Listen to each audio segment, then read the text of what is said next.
Hi, everybody. It's Eddie White again. I'm president of the English Language Testing Society, and we're having another edition of Testing in 10.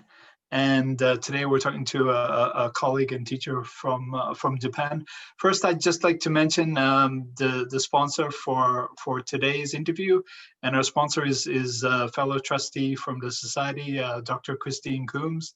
And big thanks to Christine. Christine has a long experience and expertise in language testing and assessment. So, and today we're talking to Tetsuya Yasukochi in Japan, and we'll get Ted to say a quick hello, and then we'll ask him a few questions. Hi, Ted. Hi, nice to see you, Eddie. You look great. you look Thanks for very doing well. this. And You look good too. Maybe Ted, maybe you can just a brief introduction and what you do and your connections with assessment, maybe. Okay. First, I also like to thank Christine for sponsoring this interview, and thank you, Christine. And then, my name is Tetsuya Yasukochi, and I work for this online school, probably one of the oldest online school in the world, Toshin High School, for 30 years. I started online education about 25 years ago, and I worked for the government advisory panel several years ago, and that was for the English education reform. And mainly, I worked for the assessment field. And I will start teaching at I University. I means innovation. So this university is for entrepreneurs, and they have to start their business Yeah, at this university. So, yeah. Ted, are you based in Tokyo? Is that only? Oh, and yeah, yeah. Is this where Toshin school is? Yes. I based in Tokyo, and I have to teach everywhere. Toshin has many branch schools, like thousands, so I have to go everywhere. But I mainly teach online, so I'm based in Tokyo. Okay, and I'm honored to be a trustee at the ELT Society Los Angeles. So yeah, thank you. Yes, and I forgot to mention that too. You're a colleague. You're a colleague with the society also. Ted, you have lots of experience and background with assessment in Japan and in various areas. And as you know, I mean, generally the theme that we have for the testing in 10 interviews is just talking about some of the challenges and choices related to assessment, some of the consequences. So maybe could you talk a little bit about some of the assessment challenges that you have to deal with? Okay, maybe Japanese assessment systems are quite different from those you have in the United States and in other countries. So maybe I have to walk you through with large-scale assessments in Japan. So the assessment gives a lot of pressure to students, and they have a lot of influence on the way students study. And then starting with this high school entrance exams, different municipalities make their own examinations, but they are only 3 skills. Thus, there's this very unfortunate tendency to skip speaking activities in classrooms.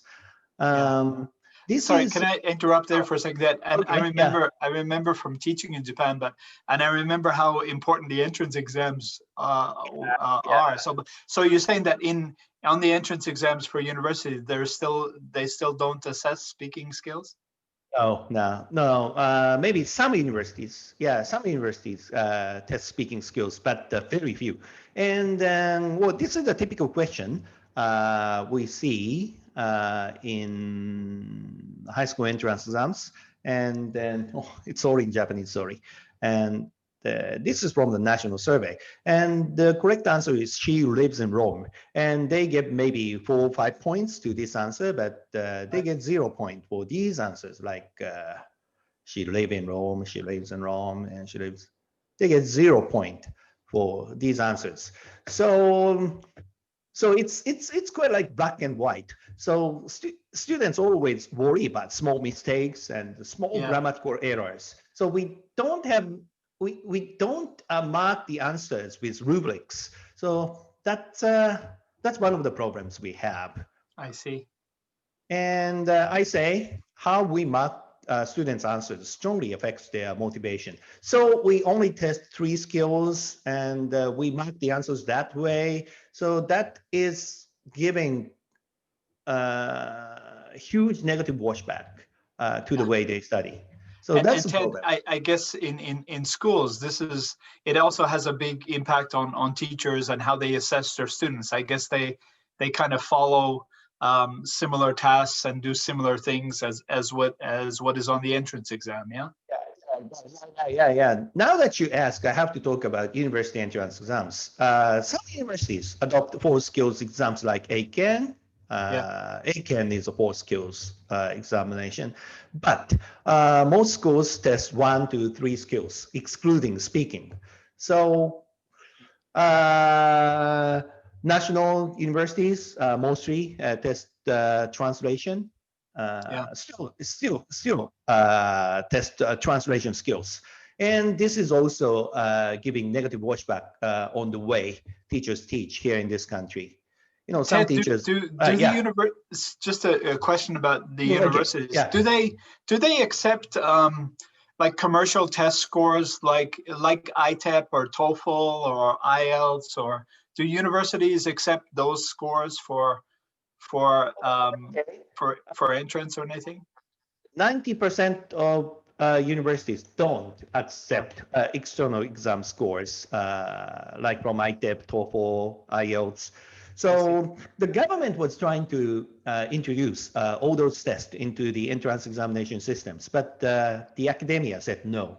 Yeah, because they thought, that's their opinion, but they thought those tests are not reliable enough.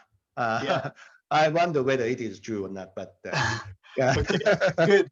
And so, yeah, I mean, you've commented a little bit about large scale testing. Maybe you can tell us a little bit about classroom assessment. Yeah, classroom assessments. Okay, so as you said, Eddie, the classroom assessment follows the style of entrance examination assessment style.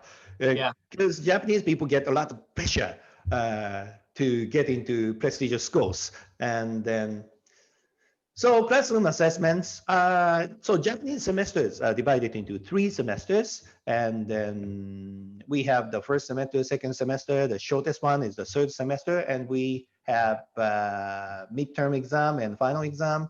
And usually those exams are about 1 to 3 skills. Yeah. You know, some schools test speaking, like the school I work for, you know, we test 4 skills and 25 points are given to speaking skills. Teachers test speaking skills in various ways. And we use rubrics when we assess their writing and their essays. So I think the school I work for is doing a great job, but generally speaking, it's quite rare for schools to test 4 skills in classroom assessment. So they mainly assess grammar. Right. Yeah, grammar, reading, sometimes listening comprehension. Yeah, Ted, and simple composition, very, very simple short sentence composition. That's quite common. So, and you mentioned a little bit earlier about the just the negative washback that some of the university entrance exams has on what happens in schools and classrooms and stuff. How about if I put you on the spot a little bit and ask you this question? If you had the power and you could change one thing about assessment in Japan, whether it's in the classroom or something, and if you could make a decision, what would be the one thing you'd like to see changed? Okay, that's exactly what I asserted in the government advisory panel, change the entrance examination into 4 skills tests. That's the only solution. And because, you know, how can you not speak English when you prepare for speaking tests? You know, you have to speak English when you prepare for speaking tests. And okay, I'll show the example of questions we were using. Okay. Until last year. This is for the speaking assessment. This is from the national test. You know, the script for conversation, and you have to arrange the words. And this is for speaking. Do you think this is a speaking test? Yeah. People don't speak any English when they prepare for this test. And also, this question is for speaking. Yeah. Do- And do- does it look like speaking question? of to you? course, it's got major validity issues there, of course, Ted. Hey, Yeah, so yeah. Ted, maybe just a final question for you. So what is Okay. I mean, you've identified what changes will be good. I'm sure other people know this also. What is the resistance to change? I mean, sometimes with speaking, of course, it costs more money, or there is this because of the numbers of people involved? Of course, the population in Japan is quite big, but Well, there are what's the many resistance? hurdles. Yeah, there are many hurdles to overcome. Nobody likes change. Yeah, That's the biggest hurdle. And also 500,000 people take the same test on the same day. This kind of Yeah. test, answer sheet test. So the biggest hurdle may be that we have to handle many people at the same time. And that's leads to a difficulty to introduce speaking assessment. yeah, So we have no choice but to test speaking skills indirectly like this. But I say indirect assessment can only give negative washbacks. People Yeah. don't study speaking in the process of preparing for these kind of questions.